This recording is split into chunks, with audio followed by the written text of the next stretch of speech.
चुनाव के माहौल में आवागमन चलती रहती है। चुनाव के पहले नेताओं की निष्ठाएं बदलने का क्रम जारी है और आज भाजपा को जबरदस्त झटका मिला। विधायक वीरेंद्र रघुवंशी ने भाजपा छोड़ने का ऐलान किया। केंद्रीय मंत्री ज्योतिरादित्य सिंधिया ने इस पर क्या कुछ कहा, आप भी सुनिए। कैसे हो? एयरपोर्ट के अधिकारियों के साथ मीटिंग करी है, किस तरह का क्या है नए एयरपोर्ट को लेकर जल्दी से इसको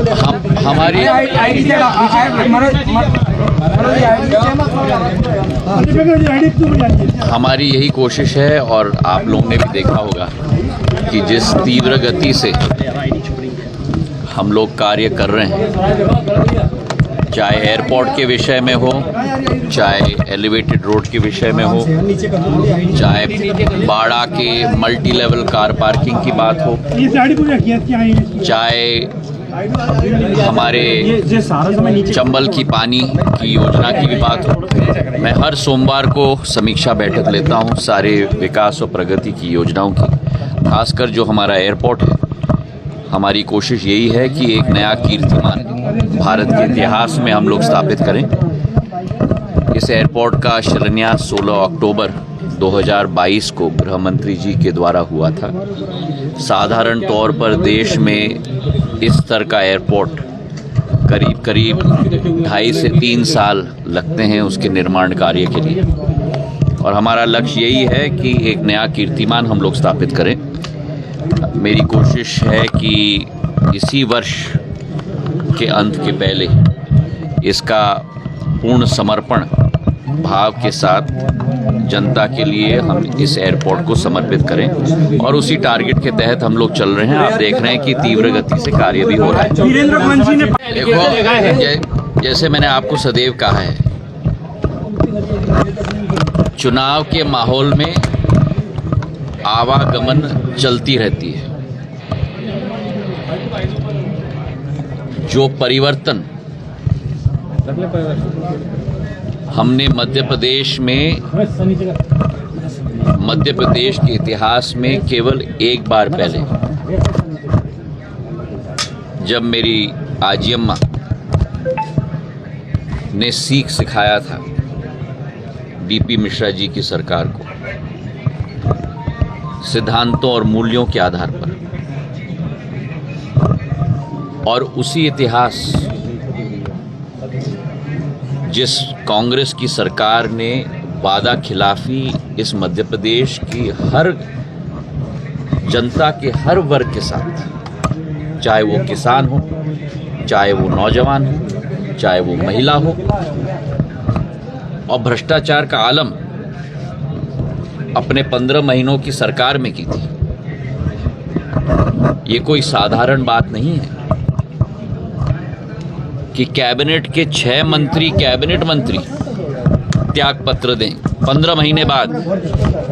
साधारण तौर पर हम लोग देखते हैं कि चुनाव के 6 महीने या 2 महीने पहले त्याग पत्र दिया जाता है, जैसे जो प्रक्रिया हम अभी देख रहे हैं। पर जिन लोगों ने अपने मूल्यों और सिद्धांतों के आधार पर एक ऐसी सरकार को स्थापित की मध्य प्रदेश में, और उसका फल आज मध्य प्रदेश में हमें देखने को मिल रहा है। कांग्रेस की सरकार होती तो क्या ये एयरपोर्ट संभव होता? कांग्रेस की सरकार होती तो क्या एलिवेटेड रोड संभव होता? कांग्रेस की सरकार होती तो 1000 बिस्तर का अस्पताल संभव होता? कांग्रेस की सरकार होती तो क्या मल्टी स्पेशलिटी अस्पताल संभव होता? आज ग्वालियर और पूर्ण चंबल संभाग और पूर्ण मध्य प्रदेश का जो विकास हो रहा है शिवराज सिंह जी के नेतृत्व में, जो महिलाओं के खातों में 1000 रुपये और अब 1250 रुपये पहुंच रहे हैं, कांग्रेस की सरकार होती तो क्या ये संभव होता? वादा देना बहुत आसान है, पर उस पर खरा उतरना बड़ा मुश्किल है। और खड़े उतरने का कार्य अगर किसी ने किया है तो भारतीय जनता पार्टी ने केंद्र में प्रधानमंत्री जी के नेतृत्व में, और भारतीय जनता पार्टी ने प्रदेश में शिवराज सिंह जी के नेतृत्व में करके दिखाया। वो होता है चुनाव के समय में, हर व्यक्ति का स्वतः का अधिकार है कि वो अपना भविष्य का मार्ग प्रशस्त करे, और यही तो लोकतंत्र है। ग्वालियर चंबल की भी, तो किस तरह से देखते हैं चुनावी तैयारी? हम पूर्ण रूप से लगे हुए हैं। यात्राओं की भी शुरुआत होगी अगले हफ्ते से, मध्य प्रदेश के एक एक कोने से, जिसके समापन में स्वयं प्रधानमंत्री जी उपस्थित होंगे, जिसकी शुरुआत में गृह मंत्री जी, नड्डा साहब, गडकरी साहब, राजनाथ सिंह जी स्वयं उपस्थित होंगे। मध्य प्रदेश के विकास और प्रगति और जन जन की खुशहाली के लिए भारतीय जनता पार्टी संकल्पित है। हमारा इतिहास यही दिखाता है, चाहे सिंचाई के साधन देखो आप, चाहे सड़कों का साधन देखो, चाहे ऊर्जा का साधन देखो, चाहे अस्पताल के बिस्तर देखो, चाहे किसान सम्मान निधि देखो, चाहे महिला सशक्तिकरण देखो, इसी राह पर भाजपा ने जो कहा है वो भाजपा ने करके दिखाया है।